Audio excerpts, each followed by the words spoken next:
நீங்க பார்த்துட்டு இருக்கிறது பூடெக், நான் உங்க பூபதி. ஸோ இந்த வீடியோவில் எதை பற்றி பார்க்க போறோம்னா ஷட்டர், ஐஎஸ்ஓ, அப்பாச்சர். ஸோ இதெல்லாம் பார்த்தீங்கன்னா 3 pillars ஆஃப் ஃபோட்டோகிராஃபி இல்லை கேமரா பேசிக்ஸ் என்ன வேணா சொல்லலாம். இதெல்லாம் என்ன, இதை மாத்திரனால எந்த மாதிரி ஃபோட்டோஸ்லாம் எடுக்க முடியும் அப்படிங்கிறத பற்றி இந்த வீடியோவில் நம்ம பார்க்கலாம். வீடியோ பார்க்கறதுக்கு முன்னாடி இன்னும் நம்ம சேனலை சப்ஸ்கிரைப் பண்ணலன்னா சப்ஸ்கிரைப் பண்ணிக்கோங்க. பக்கத்தில் இருக்க பெல் பட்டனை கிளிக் பண்ணிங்கன்னா நம்ம ஒரு எல்லா வீடியோக்கும் உங்களுக்கு ஒரு நோட்டிஃபிகேஷன் வந்துடும். ஓகேங்க, இந்த வீடியோக்குள்ளே போகிறதுக்கு முன்னாடி வந்துட்டு நம்ம சேனல்லே நிறைய மொபைல் ஃபோட்டோகிராஃபி வீடியோஸ்லாம் போட்டிருக்கோம்.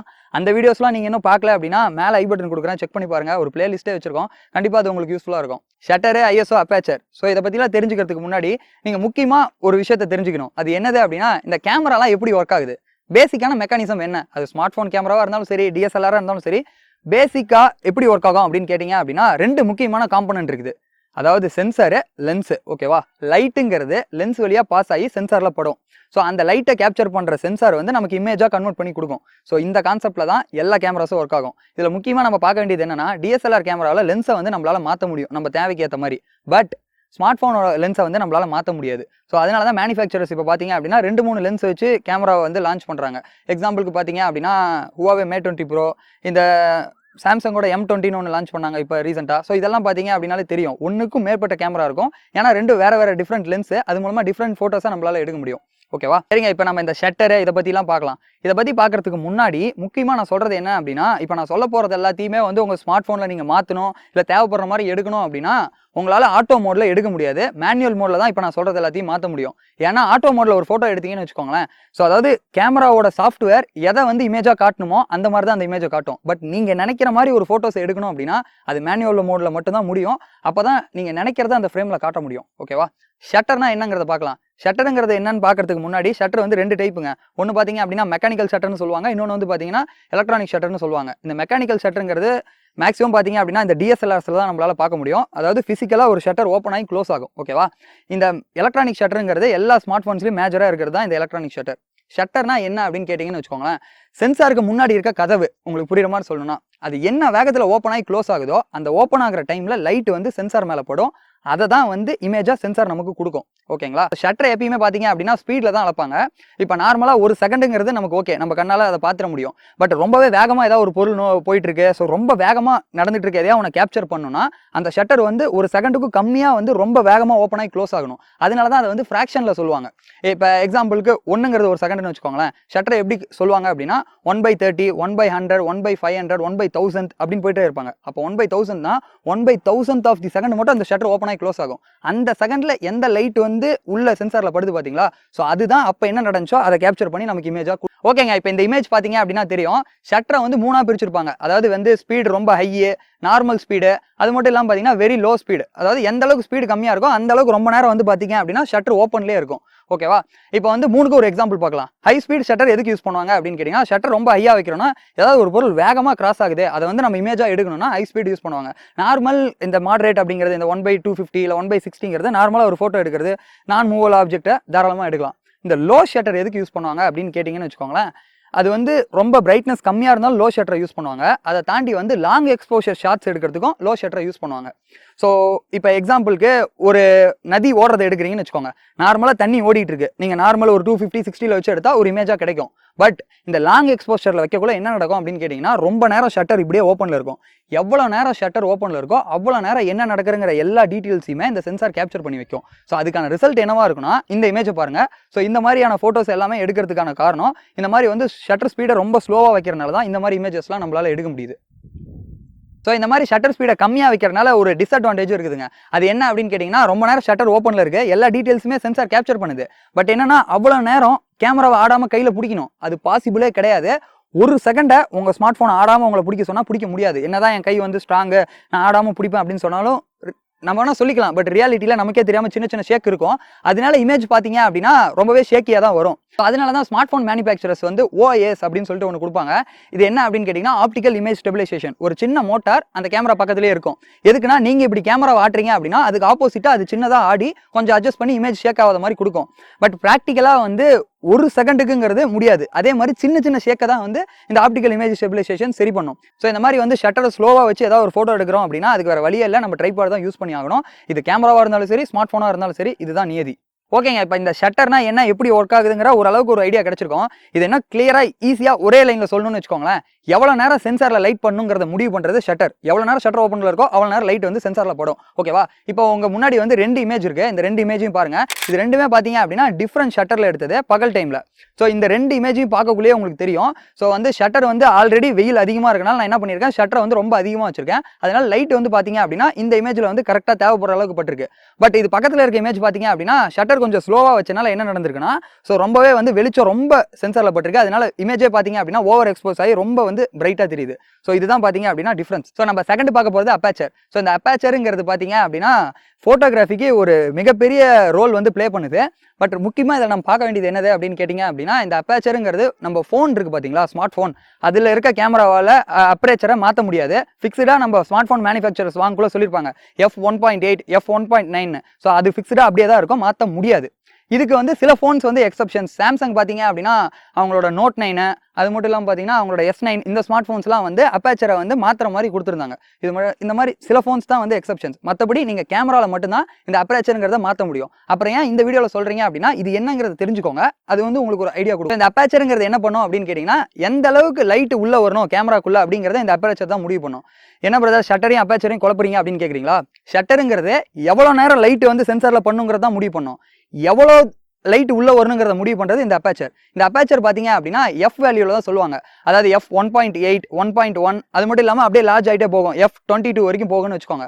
ஸோ எந்த அளவுக்கு நம்பர் கம்மி ஆகுதோ அந்த அளவுக்கு ரொம்ப ஒய்டா இந்த அப்பேச்சர் ஓப்பன் ஆகும், நிறைய லைட் உள்ள பாஸ் ஆகும், ரொம்பவே வந்து நல்ல இமேஜஸ் நம்மளால எடுக்க முடியும் அப்படின்னு சொல்லலாம்.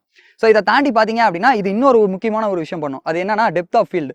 ஸோ இந்த அப்பேச்சர் வேல்யூ எந்த அளவுக்கு கம்மியாக இருக்கோ அந்த அளவுக்கு டெப்த் ஆஃப் ஃபீல்டு வந்து பார்த்தீங்க அப்படின்னா ரொம்ப நேராவாக இருக்கும். இந்த டெப்த் ஆஃப் ஃபீல்ட்னா உங்களை வந்து நான் குழப்ப விரும்பல, பேக்ரவுண்ட் பிளருங்க. எக்ஸாம்பிளுக்கு அப்பேச்சர் வேல்யூ 1.8ல எடுக்கிற இமேஜ் பார்த்தீங்க அப்படின்னா சுத்தமாக பேக்ரவுண்டில் என்ன இருக்குங்கிறதே நமக்கு தெரியாது. பட் இதே அப்பேச்சர் வேல்யூ வந்து ஒரு F15 ஸோ அந்த மாதிரி வைக்கிறோம் அப்படின்னா பேக்ரவுண்ட் பிளர் ரொம்ப கம்மியாக இருக்கும். பேக்ரவுண்டில் என்ன ஆப்ஜெக்ட் இருக்குது அப்படிங்கிறத கிளியராக நம்மளால பார்க்க முடியும். ஸோ எல்லா இடத்துலையுமே பேக்ரவுண்ட் பிளர் பண்ணி நம்மளால ஃபோட்டோ எடுக்க முடியாதுங்க. சம்டைம் வந்து அது வந்து ஒர்க் அவுட் ஆகாதுன்னு சொல்லலாம். இப்போ எக்ஸாம்பிளுக்கு பார்த்தீங்கன்னா இப்போ நான் வீடியோ எடுத்துட்டு இருக்கேன், 1.8ல வச்சிருக்கேன், F1.8ல.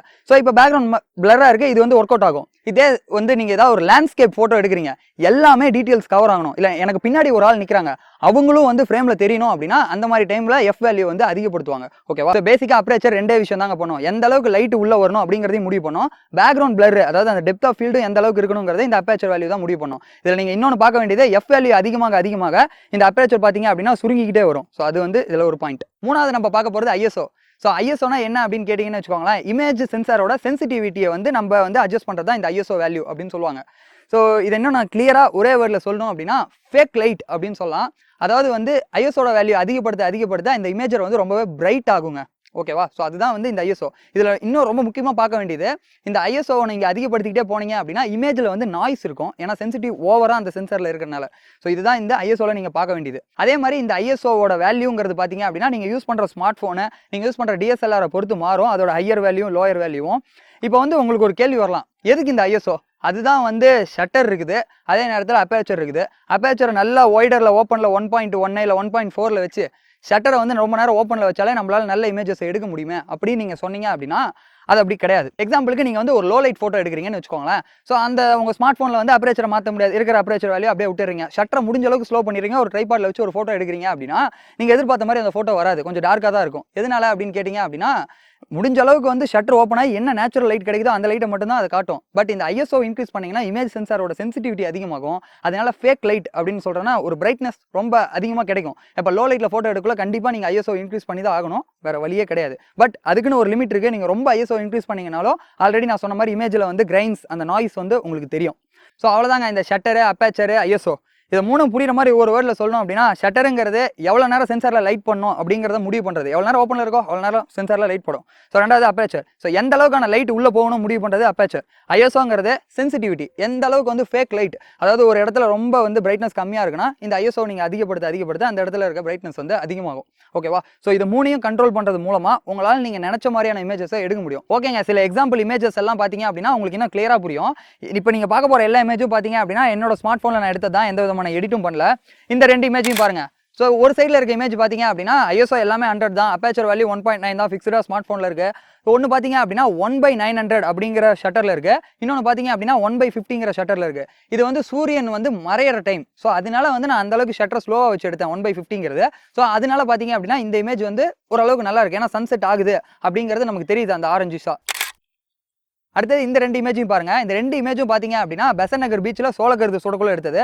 ரெண்டும் சேம் ஃபோன் கேமராவில் எடுத்தது தான், பட் டிஃப்ரெண்ட் செட்டிங்ஸில். உங்களுக்கு செட்டிங்ஸை பார்க்கலே தெரியும் எந்த மாதிரியான டிஃப்ரென்ஸ் அந்த இமேஜில் இருக்குது அப்படிங்கிறது. பட் இங்கே ஒரு முக்கியமான விஷயம் நீங்கள் பார்க்க வேண்டியது என்ன அப்படின்னு கேட்டிங்க அப்படின்னா, எல்லா இடத்துலையும் நம்மளால் உட்காந்து மேனுவல் மோடில் ஒவ்வொன்றா 4 ஃபோட்டோ எடுத்து செக் பண்ணிட்டு இருக்க டைம் இருக்காது. ஸோ அதனால தான் பார்த்தீங்க அப்படின்னா நான் ஒரு வீடியோவில் சொல்லியிருந்தேன் அந்த மொபைல் ஃபோட்டோகிராஃபிலேயே, அதாவது வந்து அந்த இவி ஸ்லைடரை யூஸ் பண்ணுங்கன்னு. அதை இப்போ யூஸ் பண்ணுங்க. இப்போ வந்து உங்களுக்கு தெரியும் அந்த இவி ஸ்லைடர் என்ன பண்ணுது அப்படிங்கிறது. இப்போ நார்மலாக ஒரு குண்டு பல்ப் இருக்குன்னு வச்சுக்கோங்களேன், அதை நார்மலாக ஒரு ஃபோட்டோ எடுத்தீங்க அப்படின்னா கண்டிப்பாக அதுலேருந்து வர லைட் ரொம்ப அதிகமாக இருக்கும். அப்போ ஆட்டோமேட்டிக்காக நீங்கள் வந்து இவி ஸ்லைடரை வச்சு எக்ஸ்போஷர் வேல்யூ கம்மி பண்ணக்குள்ள என்ன நடக்கும்னு கேட்டிங்கன்னா, ஷட்டர் ஸ்பீடு வந்து ரொம்பவே அதிகமாகும். அப்போ ரொம்ப ஷட்டரோட ஸ்பீடு வந்து ரொம்ப அதிகமாச்சுன்னா ரொம்ப கம்மியான டைம் தான் ஓப்பன் ஆகி க்ளோஸ் ஆகும். அப்போ அந்த கம்மியான டைமில் என்ன கேப்சர் ஆகும் அப்படின்னு கேட்டிங்க அப்படின்னா, அந்த குண்டு பல்புக்குள்ளே இருக்க அந்த டங்ஸ்டன். ஸோ இது மட்டும் தான் தெரியும். இப்போ வந்து உங்களுக்கே தெரியும் எதனால் அந்த இமேஜ் வந்து இப்படி வந்திருக்குது, ஸோ இதை மாற்றினா எந்த மாதிரியெல்லாம் வரும் அப்படிங்கிறது. ஸோ இது நீங்கள் தெரிஞ்சுக்கணும் அப்படிங்கிறதுக்காக தான் இந்த வீடியோ பண்ணோம். ஏன்னா இதுக்கு முன்னாடி அந்த மொபைல் ஃபோட்டோகிராஃபி ட்ரிக் போடக்குள்ள ட்ரிக்கை மட்டும் சொல்லிட்டு விட்டுட்டோம். பட் அந்த ட்ரிக்னால இதெல்லாம் இப்படி நடக்குது, ஸோ இதனால தான் இந்த இமேஜ் வருது அப்படிங்கிறது தெரியணும் அப்படிங்கிறதுக்காக தான் இந்த வீடியோ பண்ணோம். ஸோ இந்த வீடியோ கொஞ்சம் போரிங்காக போகலாங்க, ஏன்னா வந்து சில விஷயத்தை என்னால் முடிஞ்ச அளவுக்கு நான் இன்ட்ரெஸ்டிங்காக சொல்லியிருக்கேன். இந்த வீடியோவை கடைசி வரைக்கும் நீங்கள் பார்க்குறீங்க அப்படின்னா உங்களுக்கு வந்து நான் ஒரு முக்கியமான ஒரு விஷயம் சொல்கிறேன். அது என்ன அப்படின்னு கேட்டிங்கன்னா, இந்த வீடியோ ஸ்டார்டிங்லேயே பார்த்துட்டு போனவங்க அவங்க வந்து இதை கண்டிப்பாக கேட்டிருக்க முடியாது. கடைசி வரைக்கும் பார்க்குற நீங்கள் தான் இதுக்கான டிசர்விங். அதாவது நிறைய பேர் என்ன நினைக்கிறாங்கன்னா, காஸ்ட்லியான எக்யூப்மெண்ட்டை போட்டால் தான் நல்ல ஃபோட்டோ எடுக்க முடியும்னு நினைக்கிறாங்க. அது அப்படி கிடையவே கிடையாது. எக்ஸாம்பிளுக்கு ஒருத்தங்களுக்கு கேமரானா என்னன்னு தெரியாது, பட் லட்சக்கணக்கில் பணம் இருக்குது, அவங்ககிட்ட ஒரு Canon 5D கேமரா கொண்டு போய் கொடுத்து நீங்கள் ஃபோட்டோ எடுங்க 5D Mark 4 5D Mark 5 கொடுத்தாங்கன்னு வச்சுக்கோங்களேன், ஃபோட்டோ எடுங்கன்னு சொன்னால் அவங்களுக்கு எதுவும் தெரியாது, ஜஸ்ட் வந்து ஆட்டோ மோடில் வச்சு ஒரு ஃபோட்டோ எடுப்பாங்க. பட் உங்ககிட்ட என்ன இருக்கோ அதில் நீங்கள் முடிஞ்ச அளவுக்கு நல்ல ஃபோட்டோஸ் எடுங்க. ஸோ இதை பற்றின பேசிக்ஸ் எல்லாமே தெரிஞ்சுக்கோங்க.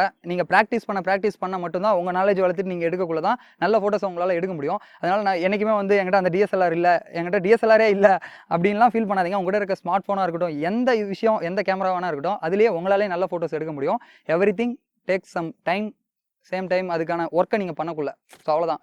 நான் எதனால இந்த மொபைல் ஃபோட்டோகிராஃபி வீடியோ போட ஆரம்பித்தேன் அப்படின்னா, நிறைய பேர் இந்த டிஎஸ்எல்ஆருக்கு தான் வந்து டுட்டோரியல்ஸ் போட்டிருக்காங்க, ஸ்மார்ட் ஃபோனு இந்த மொபைல் ஃபோட்டோகிராஃபி பற்றி போடல.